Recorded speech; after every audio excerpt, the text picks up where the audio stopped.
Ito na ang mga balita mula sa GMA Integrated News. Completely unacceptable to the Philippines. Tugon ito ni Pangulong Bongbong Marcos sa utos ng China na arestuhin at i-detain hanggang 60 araw ng walang paglilitis ang mga dayuhang tatawid sa Anilay Maritime Border nila. Inaangkin ng China ang halos buong South China Sea, kasama ang West Philippine Sea. Sabi ng Pangulo, gagawin daw ng gobyerno ang lahat ng hakbang para maprotektahan ang mga mamamayan. Narito naman ang iba pang balitang binabantayan ng GMA Integrated News.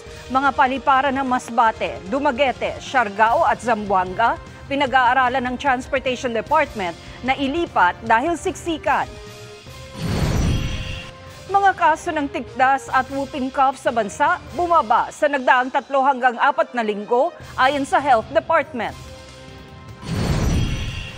At 31 lugar sa bansa posibleng dumanas ng danger level na heat index bukas ayon sa Pag-asa.